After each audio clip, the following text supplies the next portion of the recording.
ونستغفره ونعوذ بالله من شرور أنفسنا ومن سيئات أعمالنا من يهده الله فلا مضل له ومن يضلل فلا هادي له وأشهد أن لا إله إلا الله وحده لا شريك له وأشهد أن محمدا عبده ورسوله أما بعد فإن أصدق الحديث كتاب الله وخير الهدي هدي محمد صلى الله عليه وعلى آله وصحبه وسلم وشر الأمور محدثاتها وكل بدعة ضلالة.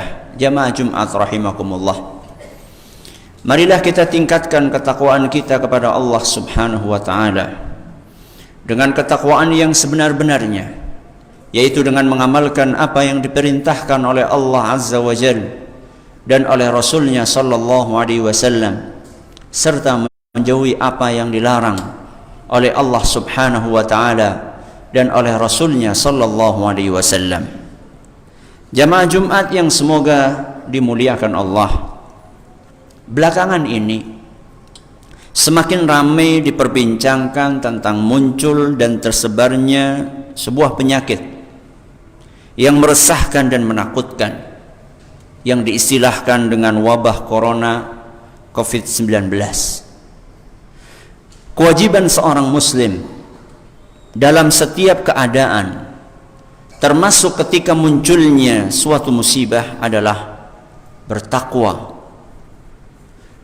kemudian berpegang teguh dengan petunjuk Allah Subhanahu wa taala dan Rasulnya sallallahu alaihi wasallam. Ketika berbicara, ketika berdiskusi untuk menanggulangi suatu masalah, hendaknya dibangun di atas asas yang syar'i. Ada 6 poin penting terkait dengan hal ini. Yang pertama, pertebal tawakal kita kepada Allah. Pertebal tawakal kita kepada Allah. Dalam segala kondisi, seorang muslim wajib bergantung kepada Allah, bertawakal dan berkeyakinan bahwa segala sesuatu itu berada di bawah kekuasaan Allah Subhanahu wa taala. Sebagaimana yang Allah firmankan, "Ma asaba min musibatin illa biiznillah." Seluruh kejadian atau musibah itu terjadi dengan izin Allah. "Wa man yu'min billahi yahdi qalbah." Barang siapa yang beriman kepada Allah, maka Allah akan berikan petunjuk di hatinya. Wallahu bikulli syai'in alim. Dan Allah Subhanahu wa taala Maha mengetahui segala sesuatu. Al-Quran surat At-Taghabun ayat 11. Segala urusan berada di bawah kendali Allah, sesuai pengaturan dan takdirnya. Jika Allah menghendaki sesuatu, pasti terjadi. Sebaliknya, apapun yang tidak dikehendaki oleh Allah tidak akan pernah terjadi. Penjagaan hanya datang dari Allah Subhanahu wa taala. Kaum muslimin yang kami hormati, yang kedua, jalankan perintah, jauhi larangan. Jalankan perintah, jauhi larangan. Wajib bagi setiap muslim untuk senantiasa menjaga perintah Allah Subhanahu wa taala dengan mengerjakan ketaatan dan meninggalkan larangan. Rasulullah sallallahu alaihi wasallam pernah berwasiat, "Ihfazillah yahfazk." Jalankan perintah Allah, niscaya Allah akan menjagamu. Hadis riwayat Tirmidzi, dan beliau mengatakan hadis ini hasan sahih. Menjalankan perintah agama dan menjauhi larangannya merupakan sebab keselamatan dan penjagaan dari Allah Azza wa Jalla. Apabila setelah kita menjalankan perintah agama dan menjauhi larangannya, kemudian ternyata musibah itu tetap menimpa, maka hal itu hanya akan menambah tinggi derajat seseorang. Sebagaimana yang disabdakan oleh Nabi kita Muhammad sallallahu alaihi wasallam, alangkah menakjubkannya kehidupan seorang mukmin. Seluruh jalan hidupnya baik, Dan itu hanya berlaku buat orang yang beriman. Seandainya dia mendapatkan nikmat, dia bersyukur, dan itu baik untuknya. Dan seandainya dia mendapatkan musibah, dia bersabar, dan itu pun juga baik untuknya. Hadis riwayat Muslim. Yang ketiga, tetap berikhtiar dan berusaha. Tetap berikhtiar dan berusaha. Syariat Islam memerintahkan umatnya untuk berusaha dan menjalankan upaya untuk mengobati sebuah penyakit dan mencegahnya. Hal ini tidak bertolak belakang dengan sikap tawakal kita kepada Allah. Dalam agama kita, konsep penanganan itu terbagi menjadi dua. Yang pertama adalah pencegahan, yang kedua adalah pengobatan atau penyembuhan. Dan kedua konsep ini diperintahkan dalam agama kita. Kita awali dengan konsep pencegahan sebelum datangnya penyakit. Banyak hadis-hadis Nabi SAW yang menerangkan hal itu. Contoh, dalam hadis yang diriwayatkan oleh Imam Bukhari dan Muslim, Nabi SAW menjelaskan barang siapa yang sarapan di pagi harinya dengan 7 butir kurma ajwa, kurma Madinah. Barang siapa yang di pagi harinya sarapan dengan 7 butir kurma ajwa, maka dia tidak akan celaka karena racun ataupun sihir. Contoh yang lain, sabda Nabi SAW, setiap hamba yang di pagi harinya dan di sore harinya membaca zikir berikut ini 3 kali, niscaya tidak ada satu musibah pun yang bisa mencelakainya, yaitu dengan membaca Bismillahilladzi la yadurru ma'asmihi syai'un fil ardi wala fis samai wa huwas samiul alim. 3 kali di pagi, 3 kali di sore, akan terjaga 24 jam dari musibah apapun. Hadis riwayat Tirmidzi, dan beliau mengatakan hasan sahih gharib. Yang diajarkan juga oleh Nabi kita Muhammad SAW, rutin membaca setiap pagi dan sore 3 surat. Al-Ikhlas 3 kali, Al-Falaq 3 kali, An-Nas 3 kali. Kata Nabi SAW, bacaan ini akan menjagamu dari segala sesuatu. Hadis riwayat Tirmidzi, dan beliau mengatakan hadis ini hasan sahih gharib. Inilah pencegahan yang diajarkan dalam agama kita, sehingga zikir pagi dan petang tidak boleh ditinggalkan, karena itu pencegahan kita dari segala jenis musibah, penyakit, wabah, dan yang lainnya. Termasuk juga konsep pencegahan adalah cuci tangan menggunakan sabun, kemudian juga menggunakan masker, apalagi yang sedang batuk, apalagi yang sedang sakit, dan juga beberapa hal lain. Ini kita bicara tentang pencegahan. Sekarang kita pindah ke pengobatan.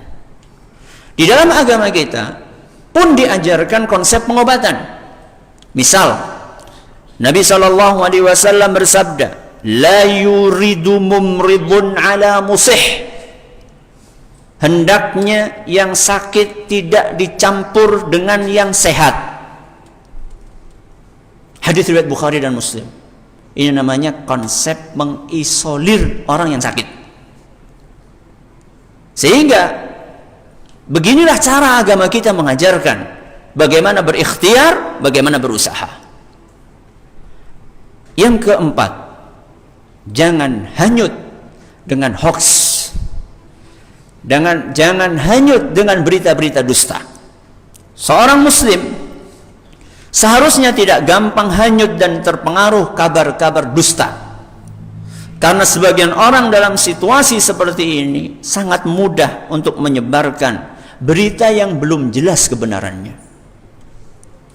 asal share, ada info share, ada info share. Teliti terlebih dahulu, apakah itu berita benar atau hoax? Jangan sampai gara-gara kita kemudian muncul kepanikan, keresahan, kekhawatiran yang tidak beralasan. Ketika ada berita-berita yang tidak jelas itu, tepislah dengan meningkatkan keimanan kita, keyakinan kita, dan ketawakalna kita kepada Allah Subhanahu wa ta'ala. Yang kelima, bersabar. Bersabar. Musibah dan petaka yang menimpa seorang muslim, entah itu mengenai dirinya sendiri, atau mengenai keluarganya, atau anaknya, atau hartanya, atau bisnisnya, atau yang semisalnya, apabila dihadapi dan diterima dengan lapang dada, dengan kesabaran dan harapan pahala dari Allah, niscaya Allah akan meninggikan derajatnya. Allah berfirman, وَلَنَبْلُوَنَّكُمْ بِشَيْءٍ مِنَ الْخَوْفِ وَالْجُوعِ وَنَقْصٍ مِنَ الْأَمْوَالِ وَالْأَنْفُسِ وَالثَّمَرَاتِ. Kami pasti akan menguji kalian dengan sedikit ketakutan, kelaparan, kekurangan harta, jiwa, dan kekurangan buah-buahan. Wabashiris sabirin. Berilah kabar gembira kepada orang-orang yang bersabar. Alladzina idza asabathum musibatun qalu inna lillahi wa inna ilaihi raji'un. Yaitu orang yang manakala ditimpa musibah dia segera mengucapkan inna lillahi wa inna ilaihi raji'un. Kita adalah milik Allah dan kita pun akan kembali kepada Allah. Ulaika alaihim salawatun min rabbihim wa rahmah wa ulaika humul muhtadun. Mereka itulah orang-orang yang akan mendapatkan keberkahan yang sempurna, rahmat dari Allah, dan mereka itulah orang-orang yang mendapatkan hidayah. Al-Quran surat Al-Baqarah ayat 155 sampai 157. Banyak hikmah di balik terjadinya musibah. Antara lain, kita jadi berdoa, kita jadi berzikir, kita jadi bersabar, kita jadi ridho dengan takdir Allah. Maka ketika musibah datang, bersabarlah. Niatkan untuk mendapatkan pahala dari Allah. Seandainya dikaruniai kesembuhan, bersyukurlah. Seandainya belum, maka bersabarlah. Niscaya pahala melimpah ruah akan kita dapatkan. Aqulu qawli hadza wa astaghfirullah li wa lakum wa li jami'il muslimina wal muslimat fastaghfiruhu innahu huwal ghafurur rahim.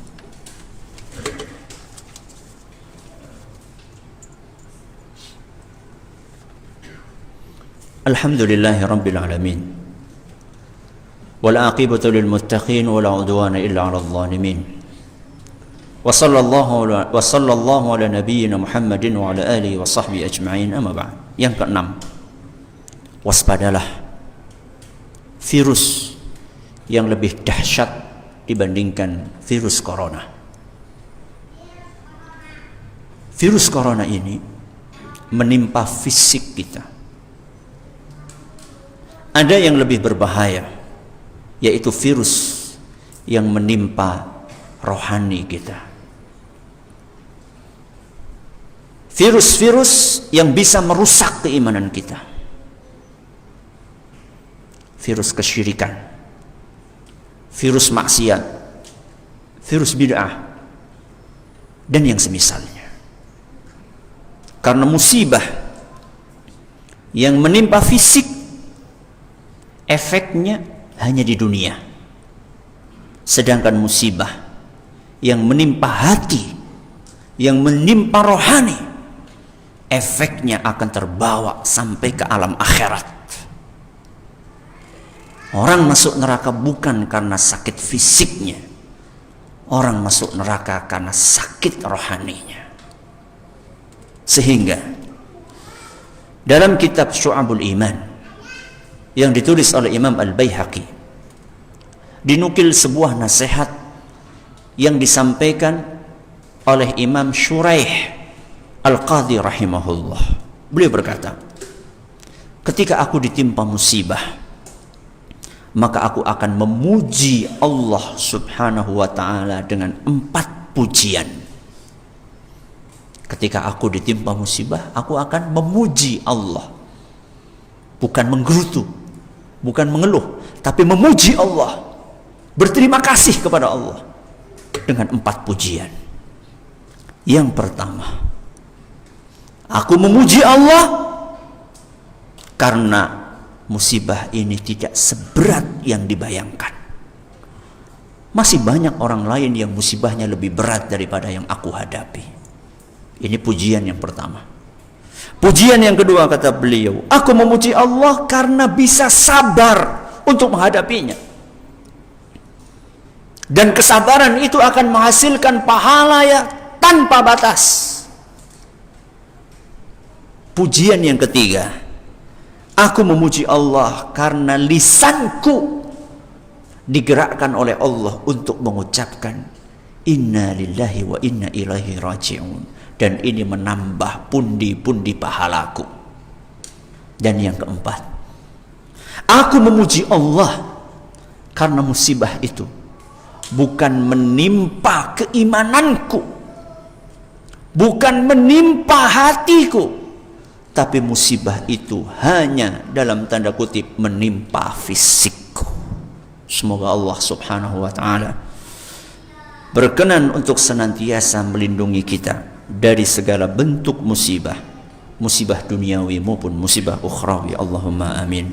Hadza wa sallu wa sallimu rahimakumullah ala as-sadiqil amin kama amarakum bidzalika maulakum rabbul alamin. Faqala subhanahu إن الله وملائكته يصلون على النبي يا أيها الذين آمنوا صلوا عليه وسلموا تسليما اللهم صل على محمد وعلى آل محمد كما صليت على إبراهيم وعلى آل إبراهيم إنك حميد مجيد اللهم بارك على محمد وعلى آل محمد كما باركت على إبراهيم وعلى آل إبراهيم إنك حميد مجيد ربنا ظلمنا أنفسنا وإن لم تغفر لنا وترحمنا لنكونن من الخاسرين ربنا اغفر لنا ولإخواننا الذين سبقونا بالإيمان ولا تجعل في قلوبنا غلا للذين آمنوا ربنا إنك رؤوف رحيم ربنا لا تزغ قلوبنا بعد إذ هديتنا وهب لنا من لدنك رحمة إنك أنت الوهاب ربنا آتنا في الدنيا حسنة وفي الآخرة حسنة وقنا عذاب النار وصلى الله على نبينا محمد وعلى آله وصحبه ومن تبعهم بإحسان إلى يوم الدين وآخر دعوانا أن الحمد لله رب العالمين. أقم الصلاة.